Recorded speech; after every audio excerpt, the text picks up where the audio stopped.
Olá, bom dia, gente. Olá, povo. Olá, seres humanos. Olá, pessoas que querem usar a arte para transformar o que a gente não gosta, o que a gente não quer, o que está ruim, o que está desgraçado. E olha que não é pouca coisa, não, né? Tem coisa ruim a beça acontecendo. Então, bom dia para todos que estão aí dispostos, disponíveis, interessadas e interessados em usar a nossa arte para a gente fazer algo que seja interessante e útil, especialmente nesse momento que a gente está vivendo, né? De quarentena. Bom dia a todas, todos e todes. Olá, quem está por aí? Marcel, Claudiane, Hudson, meu amigo, povo de Alagoas, povo do Rio de Janeiro. O povo está chegando e estamos aí. Então, pessoas, eu sempre gosto de começar, né? Lembrando como é que é a nossa proposta, qual é a nossa ideia, o que que a gente está, o que que a gente está fazendo aqui. Primeira coisa, vocês já se cuidaram? Gente, vocês estão passando álcool gel na mão? Vocês estão se lavando direitinho? Vocês estão cuidando das compras quando chega em casa, aquelas coisas horrorosas que vem no mercado cheio de vírus? Botando máscara, tá? Precisam se cuidar, tá bom, gente? Isso é seríssimo. Então, fora Bozo, fora Bolsonaro, Marielle presente, teatro oprimido Augusto Boal estão na força aí para nos dar inspiração para transformar o que a gente não deseja e para a gente pensar em ações concretas juntos. Então a ideia desse espaço aqui é exatamente esse, é um espaço de troca, né? Um espaço de compartilha. A gente pensar o teatro oprimido como esse meio importante de transformação e tentar passar, trocar experiências, né?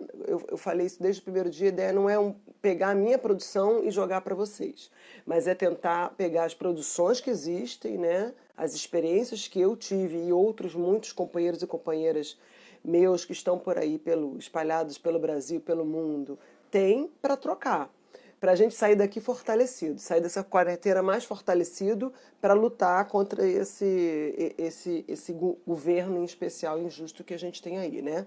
Mas para lutar em todas as formas nas nossas comunidades de convivência. Eu sou Ellen Sarapec, eu sou uma coringa, uma arte educadora, uma educadora social em teatro do oprimido, essa é a minha especialidade, digamos assim, né? Mas eu também sou atriz, sou outras coisas, sou bióloga, mas aqui para vocês eu estou trabalhando esse meu lado, o lado da coringa, né? E eu faço parte, sou colaboradora do Centro de Teatro do Oprimido e também do Gesto, que é o grupo de estudos em teatro do oprimido e universidade, que está mais ligado à academia. Já falei sobre a nossa ideia de compartilhar, que é sempre aqui. Deixa eu ver se eu esqueci outra coisa. Não. Então hoje a gente vai falar. Eu tô com um probleminha que eu fiquei sem relógio, eu tive que trocar em cima da hora o aparelho. Eu ia fazendo o tablet, de repente ele deu pau. Por isso que é bom testar, né? Eu de tecnologia eu sou a pessoa mais perdida do mundo. Bom, vou botar um reloginho aqui no tablet, já que eu tô no celular. Oi, Norma! Norma Sueli apareceu. Quem mais apareceu por aqui? Ale Lázaros, a Verusca. Tem uma galera. Tem uma galera. Então, gente, hoje a gente vai falar sobre teatro invisível. Ó, lembrando a nossa árvore do teatro oprimido, né? Então, na semana passada, a gente fez dois encontros, um com o Olivar Bendelac, outro com José Soeiro de Portugal, falando sobre teatro legislativo, né, que é uma das copas da nossa árvore do teatro do oprimido. Hoje a gente vai para outra copa aqui, ó. Vocês estão vendo aí, que é o teatro invisível, tá? E sempre lembrando que a minha proposta não foi... Oi, Flavinha! Não foi sair falando de tudo que a gente tem, mas das demandas de vocês. Então, repetindo duas coisas importantes aqui. Quem já esteve aqui nos nossos encontros e que já se apresentou aí, ótimo. Quem ainda não fez, deixa eu fechar aqui um pouco. Ai, Muita luz na minha cara me incomoda. Quem ainda não se apresentou, aproveita aí esse... Como é que é o nome? Ai, gente, agora ficou escuro. Desculpa. Aproveita esse momento para se apresentar. Então escreve aí seu nome, qual é a sua... Como você gostaria de se apresentar, né? O que que você faz da sua vida e como você gosta de se apresentar.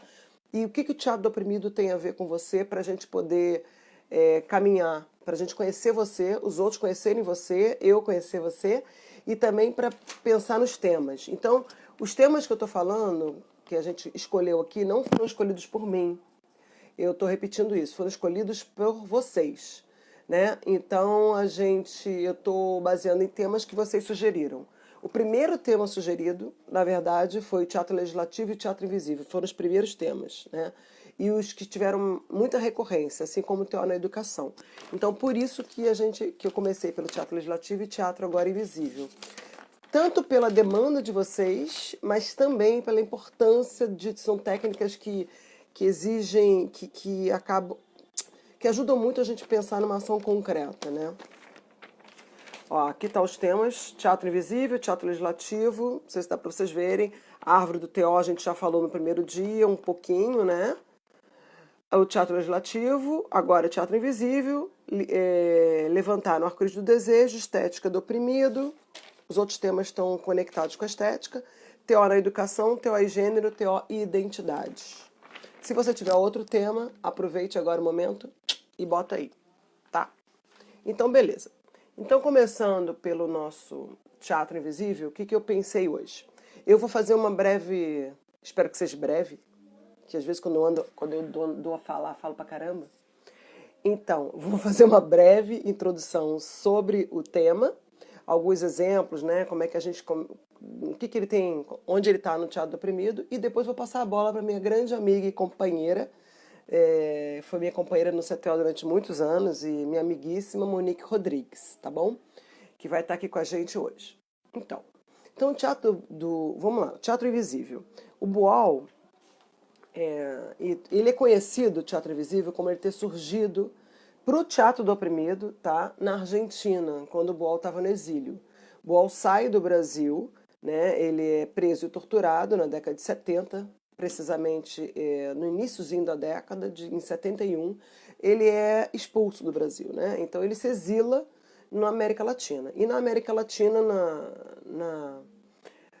no percorrer dele pela América Latina, ele vai acionando várias técnicas, vários formatos, várias categorias para fazer um teatro que fosse realmente popular. Eu falei um pouco sobre isso em algum momento aqui já, acho que foi no primeiro dia.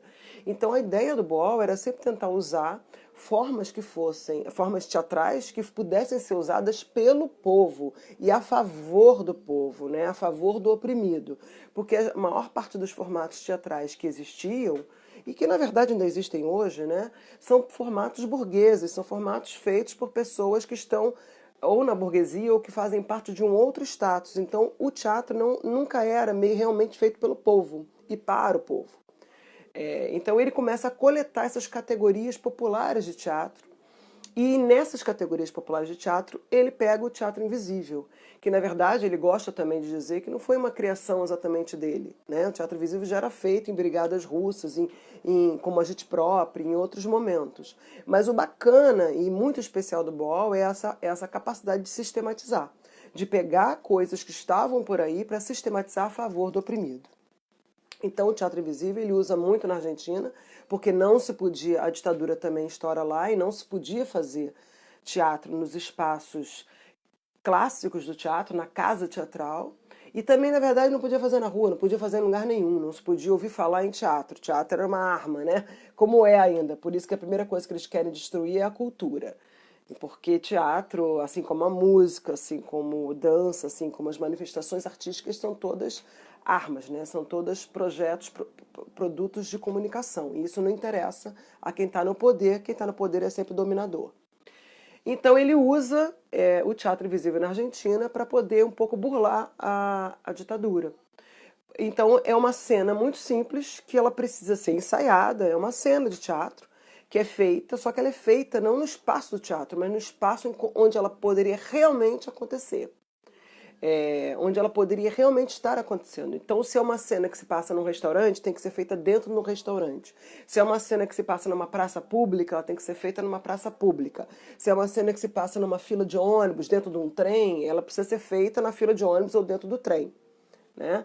E todo mundo que está em volta, ou seja, os espectadores, eles não sabem que são espectadores. É uma cena que é feita como se fosse uma cena viva.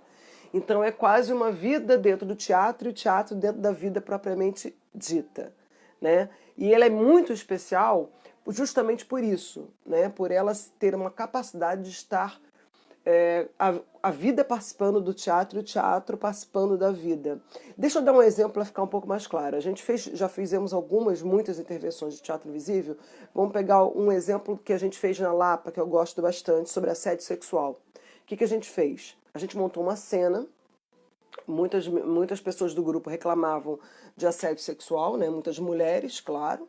E aí a gente montou uma cena em que uma dupla de amigas sofria assédio sexual na Lapa. E uma dupla de outros amigos desconhecidos delas iam tentar assediá-las, né? Pegava no braço, ficava chamando, falando palavras obscenas e pegando uma delas pelo braço, até que ela estoura e, pô, por que você está pegando no meu braço? E aquela cena acontece no meio da Lapa, em frente a um bar ali, para quem conhece, o Arco-Íris, né, da Lapa, bem próximo aos Arcos. E a gente sai, a cena acontece, cria-se um diálogo com as pessoas e a cena, na verdade, ela não acaba, né? Mas ela pulveriza, né? A cena sempre é muito rápida, teatro invisível. As cenas duram 2, 3 minutos, tá? Ela precisa ser muito rápida e pulverizar. Para quê? Porque a discussão fica com as pessoas. O mais interessante do teatro invisível é deixar que a discussão fique com as pessoas. Para que isso? Para dar visibilidade a um tema que ou ele está invisível ou é um tema que a sociedade não gosta e não quer discutir. Nós vivemos num sistema patriarcal, um sistema extremamente machista, né? E diria assim, palavra bem chula, escroto, que tem muito a ver com machismo, né?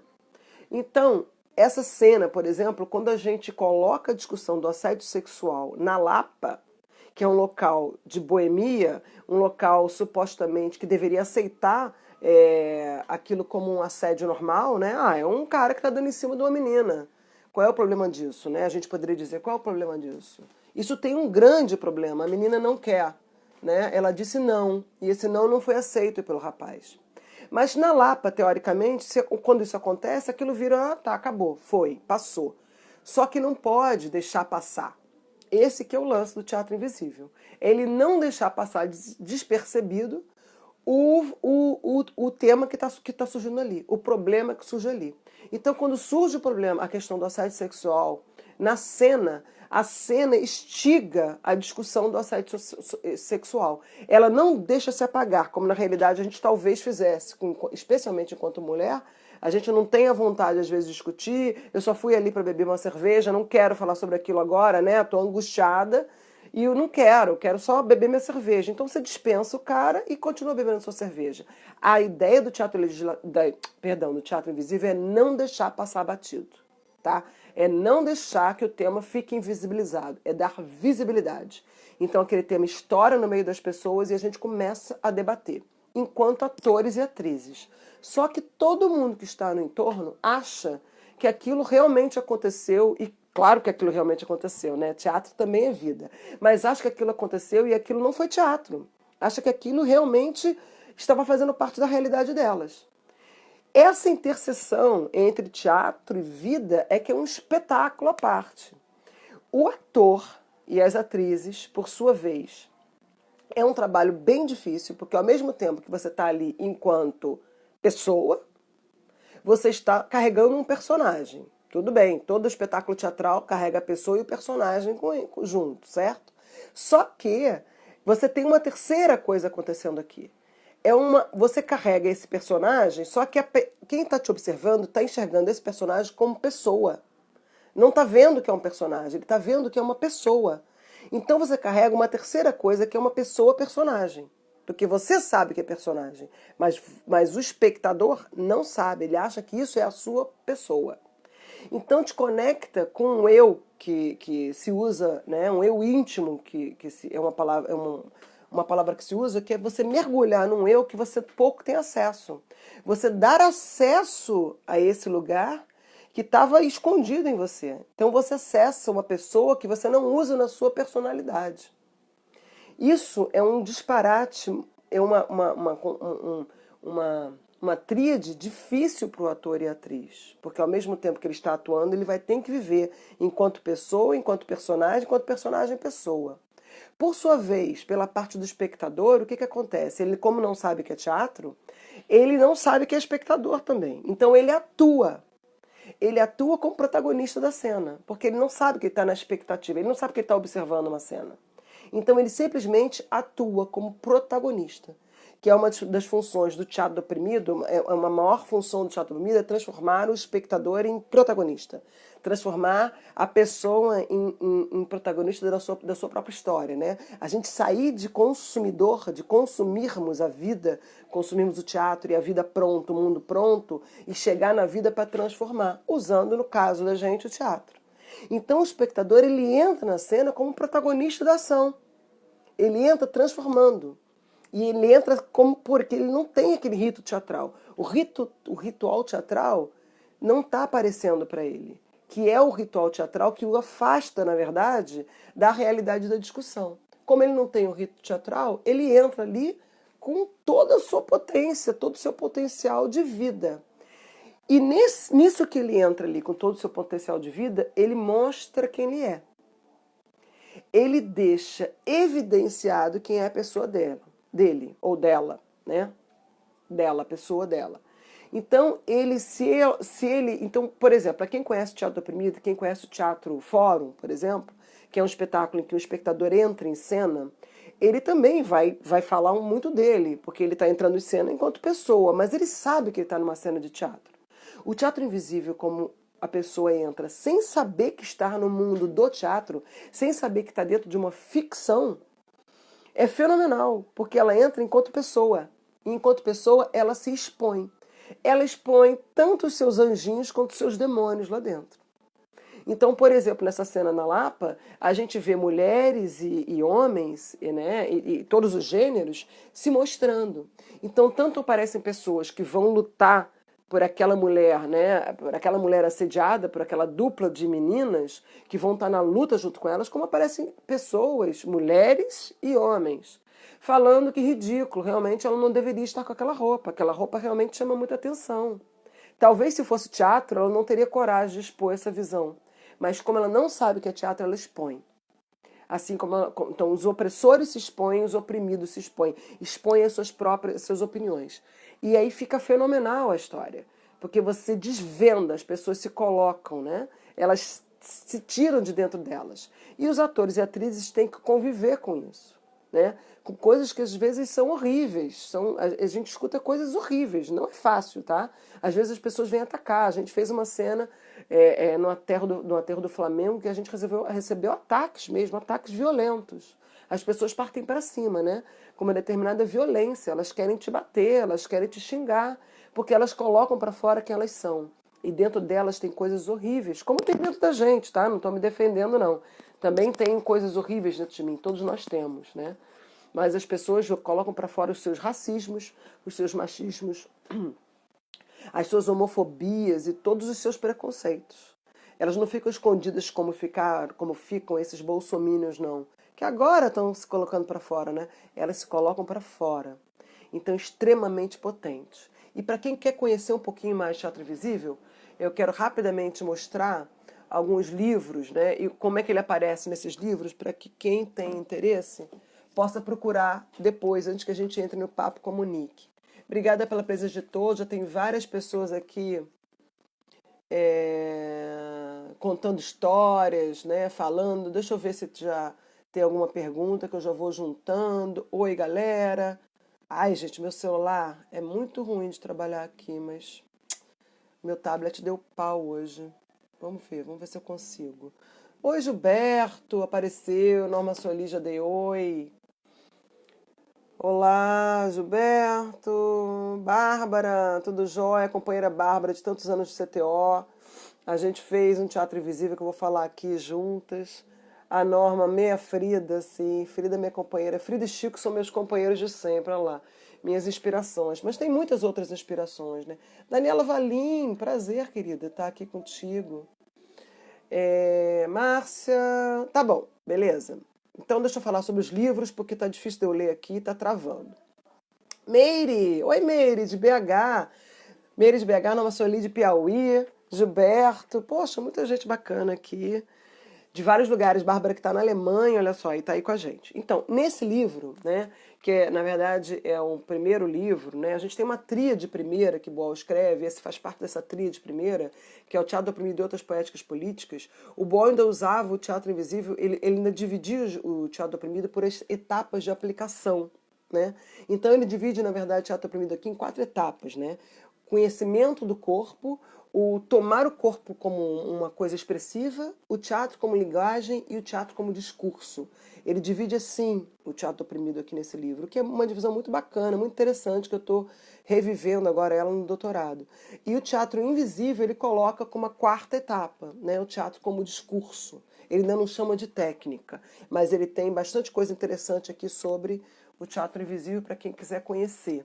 Aqui, nessa tríade de livros na categoria de técnicas latino-americanas de teatro popular, como eu falei, ele vai caracterizar, né, como ele vai novamente falar sobre o teatro invisível como uma categoria e vai dar exemplos que ele viveu e que ele desenvolveu na Europa em especial, tá? Tem muitos exemplos aqui nesse livro. Já aqui, no Stop Semagic, que é um livro que eu adoro, para quem não tem, busca. Todos esses livros não existem mais categorias de teatro popular, tá, Claudiane?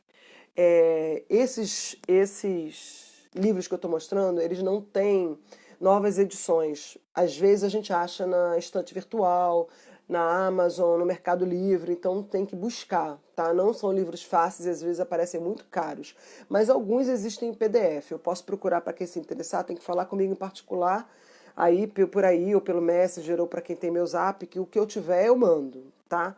Mas nem tudo existe. Esse livro é um livro maravilhoso, eu gosto muito para quem quiser estudar o teatro oprimido, e ele aprofunda um pouco mais sobre o teatro invisível. É o único livro que aprofunda um pouco mais sobre o teatro invisível. Aqui eu vou deixar bem pertinho para vocês verem, tá? Ele fala sobre o que eu falei, que o teatro, na verdade, o teatro invisível ele não exatamente nasceu na Argentina, né? Mas ele é uma forma possível, popular de trabalhar, né? Uma forma estética de trabalhar o teatro popular, né, com o povo, para o povo e pelo povo, sendo feito pelo povo. Ele fala isso aqui nesse livro, então é bem bacana, e que ele fala que a novidade que ele traz, na verdade, é a sistematização dessa história toda. E ele também dá novos exemplos, tá? Na Europa. E por último, de livro, ele fala aqui, né, que é o livro mais novo que vocês têm, então, isso aqui é mais fácil um pouco de encontrar, mas ainda assim não é tão simples. O de categorias, poderia repetir o nome? As categorias é conhecimento do. Eu tenho aqui anotado, porque eu posso falar errado, porque não são formas que a gente usa muito. Primeira etapa, não é categoria, tá? Primeira etapa, conhecimento do corpo. Segunda etapa, tornar o corpo expressivo. Terceira etapa, o teatro como linguagem. Quarta etapa, o teatro como discurso. Mas isso não é a categoria que ele usa aqui nesse livro, tá? São etapas que ele usa. Na época que ele estava discutindo mais as categorias de teatro popular. Aqui ele também fala um pouco sobre o teatro invisível, ele fala muitas experiências novamente na Europa, tá? E tem outros livros de outras pessoas que falam sobre. Eu estava com o livro da Bárbara agora aqui para mostrar. Eu tive que me reorganizar e me perdi nos meus livros. Daqui a pouco eu mostro para vocês. Eu acho que eu botei. Eu botei ele como apoio aqui, porque na hora do desespero eu tive que trocar na hora de entrar os livros, a minha posição, gente. Desculpa a confusão. Aqui, ó. Esse é o livro que a Bárbara escreveu, Raízes e Asas, Teatro do Oprimido, né? Uma teoria da praxis. Ela também fala um pouco sobre o teatro invisível. Não é o foco do livro, mas ela fala, que é interessante. Dá uma geral, uma explicação e coloca um exemplo do exemplo feito pelo Boal na Argentina, né? Aqui é um livro que eu fiz com gesto, Teatro Oprimido e Universidade. Tem teses e dissertações de várias pessoas, pedaços, né? E aqui eu tenho um texto que eu falo sobre teatro invisível, que na verdade é o mesmo texto que eu coloquei nesta revista do Centro de Teatro do Oprimido, Metaxis, que é uma revista excepcional, é a única revista que eu conheço no Brasil, especialmente, né, de teatro do oprimido. Ela é feita pelo Centro de Teatro Oprimido, editada pelo Centro de Teatro Oprimido, especialmente a Bárbara foi editora da maior parte dessas revistas, né? Eu fiz parte também de várias delas como edição e com texto, tá? Então é basicamente o mesmo texto, aqui está um pouco avançado, mas é o mesmo texto, tá? Bom, agora eu queria rapidamente, deixa eu ver o tempo para ver se eu chamo a Monique ou se eu continuo a falar. Gente, eu falo demais. Eu tenho 3 minutos. Vou rapidamente falar sobre as experiências. Então, a maior parte das experiências que a gente teve com o Teatro Invisível a gente teve uma experiência inicial. Assim, eu comecei com uma experiência no meu grupo que eu falei aqui, que eu iniciei com o Olivaro, era da Juba na Moita. A gente fez uma experiência na praia, era um espetáculo que falava sobre sujeira na praia, e a gente vai para a praia com esse espetáculo, só que é um espetáculo fórum.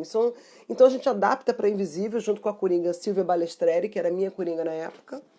Depois, em seguida, quando a gente está no mandato do BOAL, que a gente falou na semana passada, no Teatro Legislativo, a gente faz uma experiência chamada O Negro que se Vende. Então a gente vai para a rua com um espetáculo de teatro invisível em que um negro se vendia, porque levando em consideração que na época da escravidão era melhor, porque ele tinha casa e comida. E agora, como ganhando o salário mínimo, ele não conseguia se sustentar, né? Era um espetáculo muito interessante, a gente fazia na rua, e foi uma experiência interessante que a gente fez diversas vezes em várias praças, para escutar o que as pessoas tinham a dizer, né? Pensamentos racistas, pensamentos sobre o trabalhador, assim, horríveis, e pensamentos também interessantes, né? Que se cruzam ali no Teatro Invisível. Depois a gente começou. Quando acabou o mandato e o CTO já estava estruturado na Lapa, onde ele funciona até hoje, na Mendesá 31, a gente resolveu, e Boal já havia falecido, a gente resolveu reavivar algumas técnicas que estavam um pouco paradas. A gente usava muito teatro fórum, a gente usava muito teatro imagem, mas o teatro jornal e o teatro visível estavam um pouco ali, à deriva, né, esperando. Então a gente se propôs a reavivar essas técnicas. Eu me propus a reavivar o teatro invisível. E a gente recebeu, inclusive, com convites, e a gente chegou a montar alguns espetáculos de teatro invisível que a gente fez na rua, e espetáculos e montagens que a gente fez dentro de oficinas, no CTO. Muitas dessas oficinas eu fiz com Monique, muitas de oficinas e muitas experiências que a gente foi fazer depois, né, fora de oficina, convidando pessoas que estavam interessadas em debater temas, né, políticos, e para a rua com o teatro invisível, e para a rua para manifestações políticas ou para estados que a gente considerava interessantes para discutir politicamente com as pessoas algum tema. Eu fiz muitas dessas experiências com Monique, por isso que eu quis convidá-la aqui, porque eu acho que é uma pessoa que vivenciou parte dessas experiências que a gente fez na Lapa. Essa que eu contei, a Monique estava junto, como coringa comigo na oficina. Depois a gente fez experiências em fila de ônibus, já sobre o tema da Previdência Social. Antes desse, a gente fez no metrô, sobre questões da eleição, não foi do segundo turno, né? Sobre a eleição, sobre a disputa Bolsonaro-Haddad. E também o CTO fez algumas experiências em mercados, em supermercados, com o tema do racismo. Ela vivenciou muitas dessas experiências, eu convidei-a, e eu gostaria agora, então, de chamar, sem mais delongas, a Monique para estar aqui com a gente. Eu imagino que ela deva ter me mandado o convite.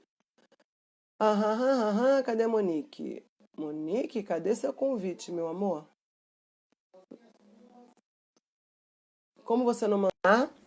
E eu vou chamar a Monique aqui para estar comigo. A Monique é uma socióloga, trabalhou, estudou comigo no Centro de Teatro Comigo, Coringa, por muitos anos. Hoje em dia continua lá dando oficinas e sendo parceira. Oi, Monique! Apareceu? E aí, gente, tudo bom? E Bom dia a aí, todos e todas. grande companheira, seja bem-vinda aqui no Tô ao Vivo. E a bola é Muito tua, bom relembrar tudo isso que não você está é? falando, né? Maravilha. Relembrar Monique, também esses aspectos da dramaturgia. Pode falar. Desculpa. Enquanto você fala, eu vou. Pois é, eu também nem cheguei aí, né? Não vai dar tempo da gente falar sobre a dramaturgia do Teatro Invisível aqui, mas se o pessoal estiver muito interessado, eu posso jogar para sexta-feira esse tema, tá? A gente depois no final vê. Porque o Teatro Invisível, ele não é feito assim, tá, gente? A deriva, vou lá e vou improvisar, não. Ele é muito bem ensaiado, porque senão ele pode ser. Primeiro que pode sair uma coisa ruim, pode virar uma pegadinha de Silvio Santos, que é tudo que a gente não quer, né? E também pode ser perigoso, né? Porque a gente lida com temas que a pessoa não sabe que é teatro, né? Ela encara como realidade, pode realmente vir a ser perigoso, como eu falei. Então a gente pode usar um outro momento para falar mais sobre a dramaturgia. Vou passar a bola para a Monique. Enquanto a Monique fala, eu vou olhar aqui se já teve pergunta e vocês façam questões, perguntas para a Monique, para mim aqui. Se der tempo, a gente abre para alguém falar também. Valeu. Monique, a bola é tua. Maravilha, gente. Então, como a Ellen falou, a gente utilizou bastante o Teatro Invisível nessa última temporada do Brasil, mas eu acho que é interessante um pouco a gente falar como que a gente chegou, porque é isso, né? A gente tem as técnicas, mas a gente utiliza as técnicas a partir dessa necessidade que surge, né? E como que a gente chegou ao ponto de achar que o Teatro Invisível era mais efetivo para que a gente travasse algumas discussões que a gente sentia que com outras técnicas elas estavam um pouco travadas, talvez, né? Um pouco mais desafiantes. Então, acho que é interessante mostrar, porque ele já falou um pouco, né, que a gente retomou algumas técnicas no CTO, muito do teatro jornal, e o teatro invisível ele vem um pouco nessa leva, e a gente começa fazendo no CTO, então, cursos de introdução dessas outras técnicas, né, teatro jornal, teatro invisível, e começa a fazer algumas experimentações, como a Erin falou, uma que a gente participou, sobre o assédio, que a gente fez uma cena na Lapa, né? Só falando muito rapidamente, que eu acho que é importante, assim, o que acontece no Teatro Invisível? A gente tem um núcleo central, no qual a gente tem, né, opressor e oprimido, a gente tem uma cena onde a gente mostra uma temática que a gente quer discutir, né? Essa cena chega num estopim e a gente tem os aquecedores, que também fazem parte desse elenco, mas eles não vão interagir com esse núcleo central. E esses aquecedores, eles têm um papel crucial, que é justamente o quê? A partir da cena que é apresentada, trazer essa discussão com as pessoas que estão no entorno. Porque o nosso foco não é com a cena em si, ela tem um papel importante de aquecer a discussão. Mas o que a gente quer é justamente, com esses aquecedores depois, travar essa discussão que aconteceu naquela cena, a partir de um tema que a gente quer discutir. E aí, assim, eu vou voltar, porque não tem como, a gente está nesse calor dessa discussão política, né? E é muito interessante ver como que a gente se utilizou do método para poder discutir essas questões políticas pulsantes, que não começa em 2018. Acho que isso é muito importante a gente relembrar, né? Eu também relembrar, porque a gente olha esse absurdo que a gente está vendo agora e fala, gente, como que a gente chegou até aqui? Caraca! Pois é, como que em 2018 a gente tem uma figura que chega ao poder de uma forma tão difícil, né? Eu acho que todo mundo que pensa no Estado democrático de direito realmente é uma aberração ver Jair Bolsonaro como presidente, né? E aí, assim, eu vou lá para 2014, para aquela eleição da Dilma Rousseff, que foi uma eleição bastante complicada, já bastante acirrada, e que eu acho que ali justamente demarca um ponto crucial que a gente está vivendo talvez as consequências hoje em dia, e que não são coisas também da atualidade, né? Eu acho que pensar em Jair Bolsonaro e toda essa estrutura de ódio que a gente vê hoje é uma estrutura histórica que faz parte desse Estado nacional brasileiro, né? E outros estados nacionais também. Mas, enfim, então a gente vai lá em 2014 e a gente tem aquela eleição, a gente tem, a partir daquela eleição também, um Congresso majoritariamente conservador, que em 2015 vai lançar uma proposta de redução da maioridade penal, que no Brasil é de 18 anos, para 16 anos. A partir daquilo e de toda essa retomada que a gente já estava tendo das técnicas, a gente decide, então, fazer performances para poder discutir essa questão, né? E a gente começa fazendo a performance da redução da maioridade penal. Uma performance que a gente tenta minimamente mostrar tentando realmente entender, né, o que está por trás dessa redução da maioridade penal, que público, na verdade, né, que parte da população, essa redução ela estava direcionada, e como que isso demonstra toda essa estrutura da sociedade brasileira muito baseada no ódio, né? Nesse elitismo e nessa não aceitação do outro, né? Do outro enquanto também alguém que possa compartilhar esses espaços de poder. Então a gente fez uma cena, uma performance, no qual a gente mostra uma cena de tentando um pouco trazer essa ideia do suplício da Idade Média, né? Então a gente tem um bebê negro com uma mulher negra, né? Uma mãe negra, no qual esse bebê é retirado da mão dela e a gente vai despedaçando essa criança. Uma cena bastante forte. E a partir desse momento que esse bebê é despedaçado, a gente começa a falar todo esse discurso de ódio que aparece aonde? Nas nossas famílias, né? Nos nossos espaços, nas fatídicas reuniões de família do almoço de domingo. Né? Exatamente. E foi muito interessante que, enfim, a gente começa com isso, a gente faz um circuito de apresentação com essa cena, foi bastante emblemático, a gente chegou aí na Central do Brasil, várias pessoas filmaram, e a gente termina, isso que eu queria trazer também, a gente termina segurando essa cabeça e no qual se diz, né, tira o cérebro e manda para a família de presente. E essa foi uma cena que eu escutei num espaço. Então, eu acho que isso representa muito bem como que a gente chegou, né? Isso.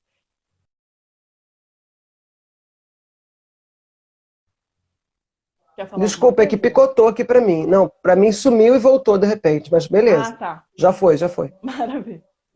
Então a gente fez esse circuito e depois vem o golpe de 2016. E aí no golpe de 2016, o que a gente passa a fazer então? A gente aproveita essa estrutura dessa cena da performance contra a redução da maioridade penal e a gente faz a mesma performance para travar essa discussão do golpe de 2016. Porque se você para pensar, também foi todo esse estímulo, né? Essa exaltação do ódio de classe, do ódio racial, desse ódio de gênero, do ódio dessas múltiplas facetas. E a gente, então, tenta representar isso. Eu até peguei aqui, Ellen, aproveitando a sua participação na performance, tem uma imagem que eu estava vendo dia desses, antes do convite, que eu acho que é muito emblemática para a gente mostrar realmente toda essa situação que a gente vive hoje. Eu não sei se dá para aparecer, gente. Espera aí. Bota bem de pertinho. Espera que fugiu tudo. Aquelas coisas que acontecem. Né? Ah, mas normal. Que eu tô pegando aqui. Então, o que acontece? A gente foi apresentando essa performance também. Mas, nesse momento, o que acontece? Que é que eu acho que é legal da gente falar um pouco dessa virada. A gente apresentou bastante dentro daquelas mobilizações, eu acho que também era um momento muito importante da gente apresentar nas mobilizações, que aconteceram contra o golpe, né? Porque nesse momento a gente teve toda essa demarcação, né, do movimento dos verde e amarelo e do movimento da esquerda, dos vermelhos, né, contra o golpe. Os comunistas. A gente passa dos famosos comunistas, né?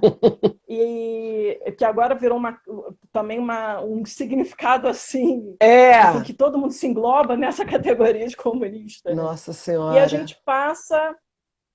gente passou então a apresentamos na ocupação do MINC, apresentamos em vários eventos. Espera aí que eu tô achei. Abriu aqui. Vê se dá para ver, gente. Gente, sou eu aquela coisa ali? Mostra bem. É você, Ellen, por isso que eu trouxe a foto. Eu nem lembrava dessa foto. Eu quero essa foto, Boni. Eu quero essa foto, essa foto não.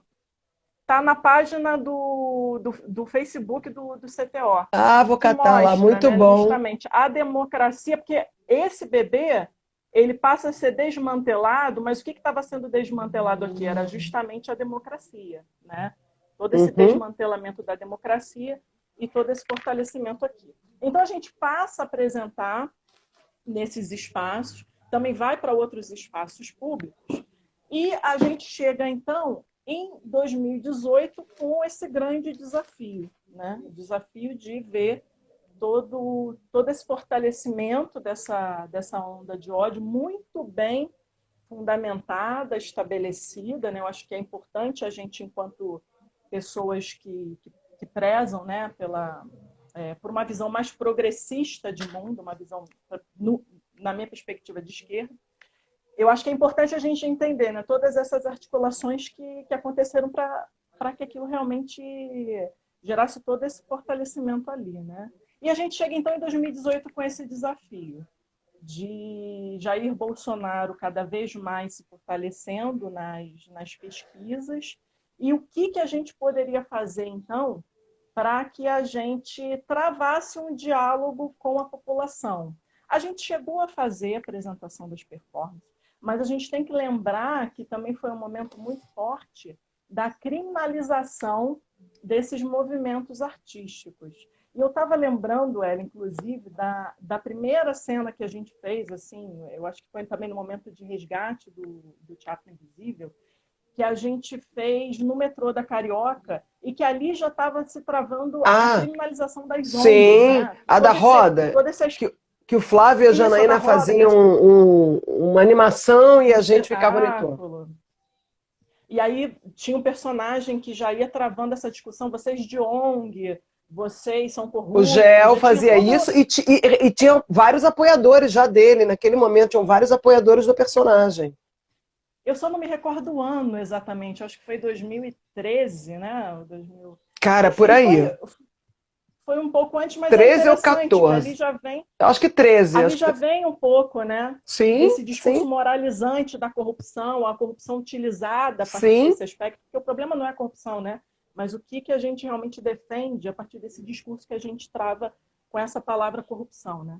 Enfim, então, a gente vê que apresentar uma performance não ia aproximar pessoas com quem, de fato, a gente gostaria de travar esse diálogo, né? Porque a gente estava vendo um processo no qual muitas pessoas já estavam convictas de que realmente era necessário uma mudança a partir de uma visão autoritária da mudança, mas muita gente ainda estava naquele dia, não, eu realmente acredito que a gente tem que ter uma mudança, então vou votar em quem mudar alguma coisa, sem pensar que mudança seria essa, né?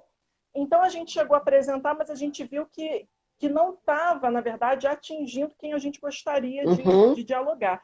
E mais do que isso, né, se apresentar dentro de um ato público já era algo que é um ato, né, ligado muito a organizações que a gente acredita, que a gente defende, era chover no molhado, porque por que a gente ia apresentar nesse momento para pessoas que já concordavam com a gente, sendo que era um momento urgente da gente travar esse diálogo com pessoas que trazer, né, desfamiliarizar todo esse circuito de opressão que estava tão bem colocado nesse momento, né? Então a gente começou fazendo essa cena que a Ellen falou no mercado. Essa você não participou não, né? Não, não. Eu acho que não. Pegando uma frase do Jair Bolsonaro, que é incrível, né? Assim, quantas frases absurdas ele falava muito antes de ser eleito, né? O fato de homenagear a brilhante Ustra num congresso já deveria ser motivo suficiente para ninguém nem pensar em votar nessa pessoa. E, nesse caso, a gente pegou também um outro aspecto absurdo de um racismo descarado, que hoje em dia é isso, né? As pessoas estão tirando todas as máscaras e estão realmente revelando o que elas são. Talvez seja interessante para a gente realmente saber, né? Quem é quem, né? Nessa hora. A gente travar esse conflito. E a gente pegou aquela frase que ele fala dos quilombolas, relacionando os quilombolas ao quilo de arroba, né? Que é o quilo, que é colocado para medir gado. Então, a gente fez uma cena ainda muito na experimentação, que a gente se encontrava nessa época, quartas-feiras à tarde, e sempre no sentido de experimentar alguma coisa. E nesse momento, então, a gente fez uma cena no qual a gente tinha uma companheira, Eloana Gentil, que hoje em dia é Coringa do Santiago Oprimido, e uma mulher negra, e o Gel, né, que nesse caso ele se referia a ela como essa quilombola, né, e falava alguma coisa relacionada também a esse quilo do arroba. A gente fez essa cena dentro de um mercado e a partir do momento que o Gel fala isso, ele dá, enfim, ele fica um pouco aqui, mas ele já vai sair, porque isso é interessante também. Na montagem que a gente faz, essa pessoa, esse antagonista, geralmente ele sai, porque a gente não sabe qual vai ser a reação dessas pessoas do entorno. Então, para evitar qualquer aspecto de violência, a gente faz com que esse antagonista saia, né? E no caso, então, ele saiu, mas antes dele sair, o que foi mais assim chocante foi ver um senhor de idade branco, bem naquela característica que hoje em dia ainda a gente ainda acompanha nesses protestos a favor do presidente. Ele vai e cumprimenta o Gel. Então, assim, eu acho que ali já é um retrato desse racismo descarado. E ao invés do Gel sair para a delegacia, ele saiu aclamado por uma pessoa, né, menos mal, mas assim, uma pessoa vai e cumprimenta, uma pessoa que relaciona quilombola ao arroba. Então, eu acho que isso é grave, muito revelador, né, do processo gravíssimo. realmente que a gente estava vivendo. E aí, o que acontece no meio disso? Isso ainda era primeiro turno, se eu não me engano. E a gente vai, então, para o segundo turno, né, naquele... Enfim, eu não sei contar vocês, mas realmente, ainda bem que a gente teve um segundo turno. Acho que a gente tem que ter uma gratidão imensa, né, ao Nordeste, ao Pará, que seguraram aí essa ida, pelo menos, para o segundo turno. E no segundo turno, então, todo mundo, né? Eu acho que não só o Santiago Oprimido, acho que várias organizações, cada um se mobilizando da forma que pode, né? A gente, então, se reúne para pensar o que a gente faz agora. E a gente tem, então, uma reunião no Santiago Oprimido com vários núcleos de cultura, vários coletivos. Então, a gente decide fazer oficinas de teatro invisível, que aconteciam de maneira rápida, né, de um dia, no qual a gente pensava, então, em montar uma cena e, nesse mesmo dia, a gente apresentar essa cena. E qual era a ideia da cena? Era justamente trazer todo esse sentido, né, do ódio, todo esse absurdo, né, que estava sendo colocado para a eleição de Jair Bolsonaro, e a partir da cena a gente poder discutir. E uma discussão que levasse minimamente a alguma problematização e, quiçá, né, a nossa esperança era a última que morria no momento, quiçá uma mudança do voto, né, uma mudança desse quadro. Então a gente fez uma cena no qual a gente apresentou um casal de artista que se apresentava no metrô. O metrô do Rio de Janeiro, de, não sei, acho que 2 anos para cá, 1 ano, começou a ter apresentações artísticas dentro do metrô, e é algo que vira e mexe é proibido, né? Então, tem momentos que é proibido essas apresentações, mas tem momentos que as apresentações podem ocorrer. E cada vagão tem um artista, são coisas bem, bem interessantes. Então, no caso, na nossa cena, tinha essa apresentação artística e tinha uma pessoa que é o nosso antagonista nessa cena de teatro invisível, que criminalizava, pegando aquele... Eu acho que nessa época já tinha essa ideia da Lei Rouanet, né, dos artistas comunistas que estão... se aproveitando, mamando nas tetas do governo. Na teta do governo. E ele finalizava, porque nisso, então, as pessoas se intimidavam, né, esses artistas se intimidavam, paravam de tocar, e ele finalizava falando: Bolsonaro 2018, mito vai acabar com todos vocês, e saía do metrô. Era muito interessante, aí eu acho que são coisas importantes para a gente trazer, que um pouco me chamava a atenção ver que as pessoas elas ficavam muito tocadas com o fato desse rapaz agir de maneira violenta, né? Chegar e falar. Só que era difícil fazer associação disso com Bolsonaro, com a eleição que estava acontecendo. Essa sese, né, que a gente chama no teatro oprimido, de você ir para esse aspecto da realidade, entender essa estrutura social que rege aquele aspecto, isso é fundamental, né? E para mim era um pouco chocante as pessoas não entenderem que aquele discurso, até porque ele estava trazendo muitos termos bolsonaristas, aquele discurso não tinha a ver com o presidente. Muita gente falava assim, não, Uhum, peraí, uma coisa é uma coisa, outra coisa é outra coisa, uhum. né? Ao mesmo tempo, tinha gente que realmente refletia, via que, não, Peraí, realmente Monique. tá uma violência muito Monique, grande. tem gente que está dizendo que tá sem áudio. Ah, Oi. alguém mais não está ouvindo, gente? Ou é só a Voltou, Claudiane? gente? A minha primeira, não. Acho que sim. Acho que só uma pessoa que reclamou, talvez seja o É. problema do fone dela mesmo. Eu estou ouvindo bem, eu acho que ninguém Alô, mais alô? reclamou. Tá Tá ouvindo? tudo bem, continua. Maravilha. Monique, só aproveitando que a gente só tem, tipo, ui, 7 minutos. Não, então a gente finaliza, porque eu acho Mas que tá foi ótimo. realmente o momento. Pois é, foi o momento mais interessante nosso, assim, pegando um pouco dessa trajetória do Teatro Invisível, como que a gente utilizou, então, o Teatro Invisível para poder travar essa discussão nas eleições. E eu acho que trouxe bastante coisas, né, para a gente poder discutir, mas eu acho que a gente pode abrir para, se tiver questão, a gente vai falando. Não, mas termina, amor. Eu não queria te cortar, não, desculpa. Não, não, mas eu acho que é isso mesmo, eu já estava um pouco finalizando aqui. Tá. Então, E, falar, né, que a gente utilizou o teatro invisível para poder travar essa discussão no meio das eleições e que eu acho que realmente trouxe uma efetividade, justamente por não ter essa divisão, né, entre palco e plateia. uhum, Essa discussão direta, eu acho que trouxe essa possibilidade, que a Ellen falou no início, de realmente, a partir da realidade, a pessoa se inserir na cena e, de fato, a gente ter esse diálogo talvez um pouco mais horizontal, né?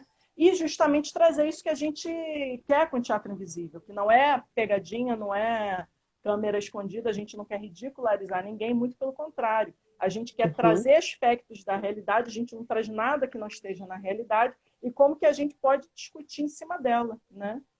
É muito É interessante. isso, gente. É muito interessante, obrigada, Monique. É muito interessante como quando você quebra o rito, o ritual do teatro, né? Você conquista um outro patamar de diálogo com aquelas pessoas, né? Como elas não sabem que são espectadoras, elas se tornam protagonistas da ação. Aquele velho, esse senhor, esse idoso que cumprimentou o Gel, é um protagonista que a gente não desejaria ver, né? Mas ele, ele foi lá e fez uma. Ele Quer dizer, não existe, é um né? personagem que a gente desejaria ver. Mas se fosse, talvez fosse uma peça claramente de teatro, que seja uma performance, que seja um agite próprio, que seja um teatro fórum, ele pouco provável que ele iria falar, né? Ele iria tomar alguma atitude, porque ele iria talvez ficar envergonhado, né? Mas como ele não sabe que está atuando, ele vai lá e faz. Isso é incrível. O Teatro Invisível, ele traz uma... Eu sou completamente apaixonada pelo Teatro Invisível, acho que você também, né? Somos duas. Tô na conquista. Deixa eu ver o que, que Vira as e pessoas... mexe, a gente está fazendo Não oficina, é? né? Pois é, fizemos Inclusive, várias quem for dessa... do Rio. Eu tô querendo fazer Não, de novo, desculpa, mas pode agora falar. que estourou esse isolamento, a gente estava Ai, meu Deus, já combinando, não né, vamos. Monique? Mas a gente vai Tava, fazer em tava. breve. Deixa eu ver. Surgiram algumas coisas, não exatamente perguntas, não.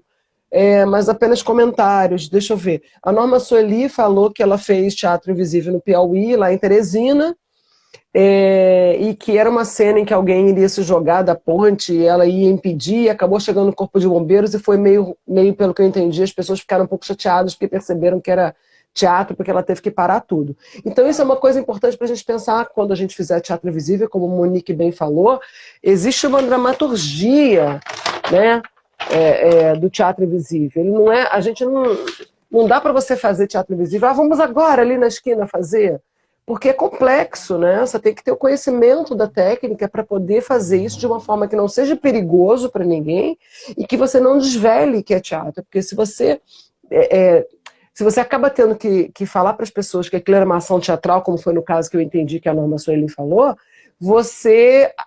Não, primeiro que não é legal, a pessoa vai se sentir incomodada, né? Poxa, como assim? Eu estava numa ação teatral e eu não sabia, né? E vai acabar com a ideia que a gente está falando de mergulho na vida, né? Na realidade, vai passar que o ritual, a coisa vai virar o ritual teatral, né? Então é tudo que a gente não quer. Então, não sei se E foi isso que é. a gente tenta também sair dos extremismos, né? A gente tenta fazer uma cena, quando a gente fala de Uhum, violência contra a mulher, a gente pensou muito isso. Não, vamos de repente fazer alguma coisa que vá nesse degradê aqui da violência, mas que Uhum, não chegue ao extremo da exato. porrada, alguma coisa assim, justamente Para para não evitar, ocasionar porque senão a isso, né? galera. É, né? E também se resguardar, né? A gente sempre tem um ou outro coringa que resguarda por fora, a gente tem um ou outro, às vezes pegar, chamar um advogado, chamar uma pessoa que te dê suporte, né? Se acontecer alguma coisa, eu tenho uma galera para me dar suporte. Isso é importante. Tudo isso tem que ser visto, né? Para não ficar perigoso nem ficar uma cena ruim, virar uma pegadinha que é o oposto do que o Teatro Vive se propõe. Então a Norma comentou, na verdade, o exemplo, e a gente comentou em cima dela. Obrigado, o Marcel colocou as categorias que eu falei, alguém perguntou e o Marcel colocou. Alguém está dizendo que. Eu não sei se a pessoa está dizendo ou está perguntando, né? Que a Metaxas que eu mostrei e outras podem ser compradas no CTO. Eu não sei, porque antigamente elas não podiam, até porque a gente não tinha mais exemplares. Mas como a pessoa colocou, vejam lá. Tem algumas Metaxas já digitalizadas, tá, gente? Algumas eu acho que estão na página do CTO. Eu tenho uma ou outra digitalizada também posso ceder. Não essa que eu mostrei, mas tenho outras. E esse livro que eu falei, o texto do Teatro Invisível meu, tá nesse livro, que eu conto, inclusive, essa experiência da Lapa que eu vivi com Monique. Ele tem a venda nesse mundo contemporâneo, tá, gente? Pela internet. Eu também tenho para vender. Se alguém quiser, é só falar comigo, tranquilo. E a Metaxas procurar o CTO. Tem 3 ou 4 pessoas que pediram para a gente fazer a dramaturgia na sexta. Né? Então já estou meio que encaminhando, talvez, eu pensar sobre essa dramaturgia na sexta-feira, juntando outras ideias que eu tenho para sexta-feira, que é talvez pensar o teatro invisível em outros contextos, né, Monique? A gente está falando do teatro invisível no contexto que a gente fez junto ao CTO e junto ao movimento político que estava na defesa, tentando fazer com que o Bolsonaro não fosse eleito, né? Mas a gente estava nesse movimento político, você bastante falou sobre esses exemplos, e talvez pegar os exemplos que são em outros contextos, né? Eu estou pensando no Rony Valk, porque ele usa o teatro invisível, né, no contexto da educação, o que é muito interessante, né, como que a gente trabalha isso com adolescentes, né, com estudantes, para discutirem temas que acontecem dentro da escola e que não são muito diferentes dos temas que a gente está falando, tá? Então acho que poderia ser uma boa experiência para a gente trazer para sexta-feira para eu trazer junto com a dramaturgia, né? E é isso. Eu queria. Outra coisa, deixa eu ver se mais alguém fez alguma pergunta. Gente, agora é a hora, tá? Se alguém quiser perguntar alguma coisa, comentar, por favor, me ajuda a olhar aí, Monique. Pergunta, tem uma aqui, do Gilberto. Deixa eu ver. Por que acreditam que tantas pessoas até hoje não vinculam o discurso de ódio com o caráter do Bolsonaro? O que diferente poderia ser pensado para que o Teatro Invisível fazer algo que tocasse realmente? Vou ler as 3 coisas que estão aqui, aí você pega, tá, Monique? Aqui em BH fizemos muito Teatro Invisível em 2018 durante o processo eleitoral. Conseguimos mobilizar 70 pessoas fazendo Teatro Invisível em vários pontos da cidade. Muito bacana, tipo, né? Isso eu acho que quem está falando é a Meire, lá de BH. O Marcelo está falando muito forte dessa experiência que fizemos no ponto do ônibus, lembra, Monique? A gente fez, o Marcelo participou, a experiência do ponto de ônibus sobre Marcel, sim, a questão sim, da Previdência eu Social. lembro. O Hudson está falando, Monique fez um ótimo retrato do momento das eleições. A dificuldade de desmistificar o mito foi e ainda é presente. Ele e Gilberto falaram sobre o mesmo tema, talvez fosse bom você aproveitar esses 3 minutos que a gente tem. Deixa eu ver se a gente tem 3 mesmo. Não temos mais nenhum, vai fechar. Meu Deus. Vai fechar. Começa a falar, Tá. ou E você a fala gente vê isso na até onde vai. sexta-feira? Vai ficar muita coisa. Pode Começa a ser falar. Se também. cair, eu abro uma outra rapidinho para você poder concluir. Na sexta a gente. Vamos lá, vai lá. Então, assim, eu acho que a pergunta da pessoa que falou, o que o teatro invisível pode fazer, né? Eu acho que é importante pensar assim que não é automático, né? Que é importante esse trabalho continuado. Por isso que eu e ela a gente fez bastante teatro invisível e eu acho que cada vez mais a gente tem que fazer, né? Porque eu acho que cada cena que a gente faz, cada problematização que a gente coloca para as pessoas, para os espectadores que estão ali, são coisas que eles vão levar para casa. Eu fico me lembrando, né, vários casos que às vezes você está em casa e alguém chega, nossa, aconteceu isso no ônibus, e você vai discutindo, né? Então,